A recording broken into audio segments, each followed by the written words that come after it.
Good morning.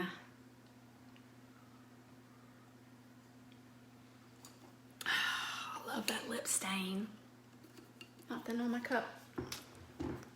How are you today on this gorgeous Saturday?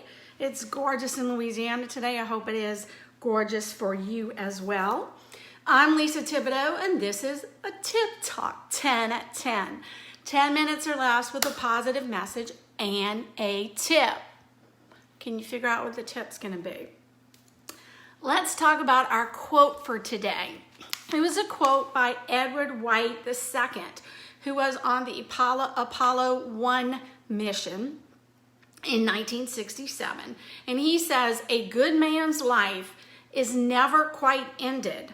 Something of it always remains to touch and illuminate others' lives."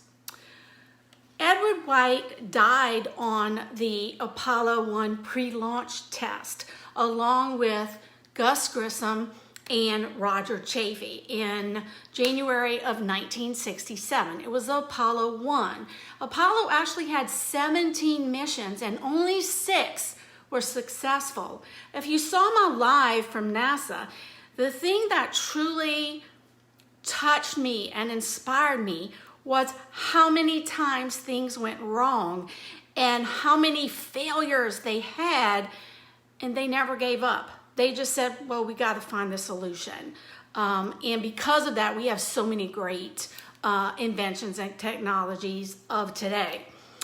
But I wanted to talk about this particular quote by Ed White because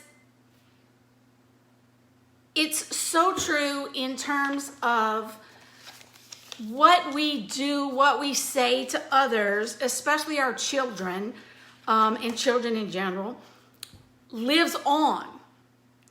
And when I was trying to figure out, every morning I kind of pray and think about, it's not random when I do these quotes, okay? And it's usually something that strikes me that I need to talk about. My niece, Brittany, and her husband, Eric Mott, they took their 5-year-old and 3-year-old to Disney World this week. For the 3-year-old, he turned 3 in Disney World Thursday. And we have a photo stream, which was amazing. If you've never done the iPhone photo stream, we do it all the time, but it just was truly amazing for this, because seeing their reactions to everything and really feeling like you're there when you're not is just priceless. But it struck me how many times they had a picture of something and said, hey, this is for Paran, he loves these ice creams. Or we're riding Papa Jerry's favorite ride, It's a Small World. My dad died 9 years ago.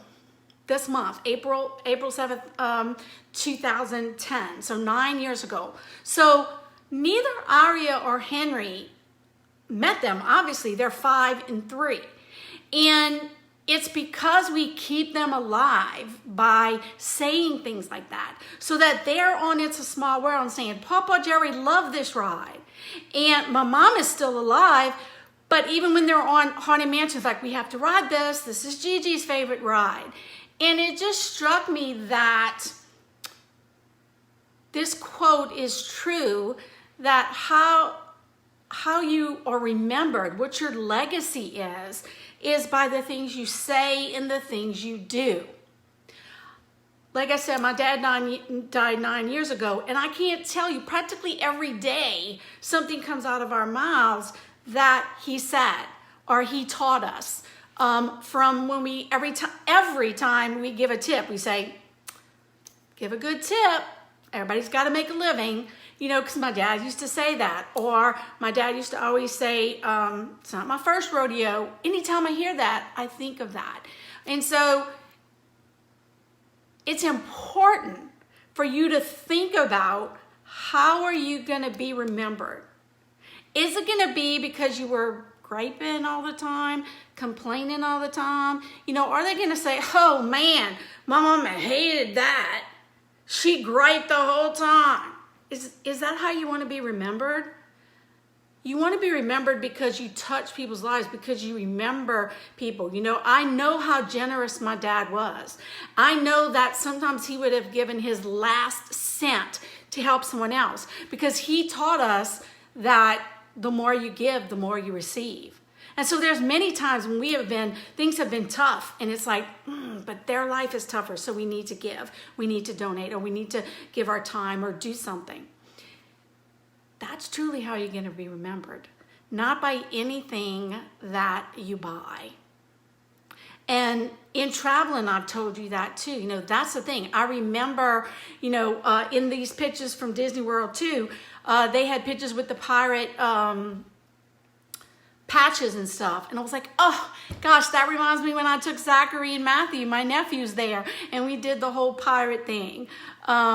Or just like different places that you go, that if you've been there with your parents or you've been there with your siblings and you remember that.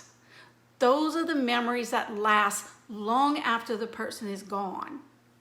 So not only do we need to know and remember what we learn and keep their memory alive, we need to think about our legacy. What is your legacy going to be? What are people going to remember you from? You know, I hope that people remember my tip talks. I hope that my students, and many of them tell me, it's like, you know, yes, I remember the English, but gosh, I remember you told me this. Or I remember what you taught me about relationships. I remember what you taught me about kindness. I remember what you taught me about thinking of others, of being considerate. That's what I want my legacy to be. And I think you need to look and think about, what is your legacy as a man or a woman when you touch others' lives every single day, whether it's someone in your family or someone that you are friends with, someone you just come into contact with? Do you even understand the power in your words, in your actions, in the way you react to everyone? The power is unlimited, and it can last your entire legacy. So please remember that.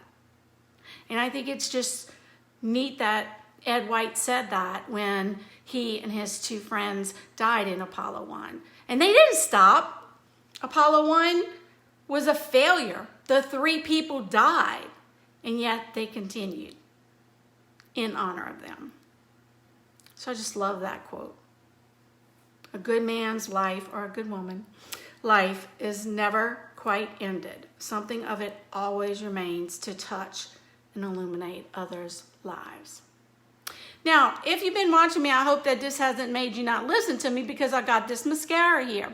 I actually was going to do a tip on something else, and then whenever I did that, I was like, oh gosh. And I was like, hey, perfect tip, because May 1st we have our 4D mascara coming out, and I'm taking pre-order, so you want to get on that list.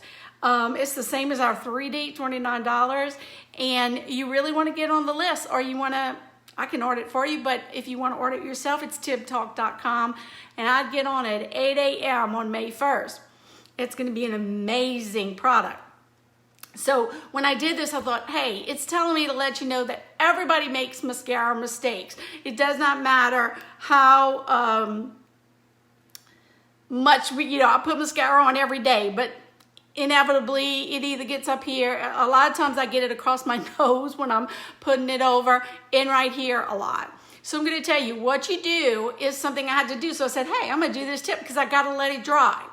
The tendency is, as soon as this mascara mistake is made, is you want to touch it, you want to get a Q-tip, you want to do that. No. The trick is just let it dry, okay? Let it dry, ignore it, keep doing your eyes. I did my eyes with palette 2 today, since I've got black. Remember, I'll tell you about this palette, and the palette is part of our kudos this month, so only a few days left. You take a spoolie. It can be on a spoolie brush. It might be at the end of an eyeliner, an eyebrow pencil. Take it and you just let it dry. Once it dries, you whisk it away. Look how easy. Then I don't have to re-put my makeup on. I'm not wetting it. That's it. Isn't that cool? Boom.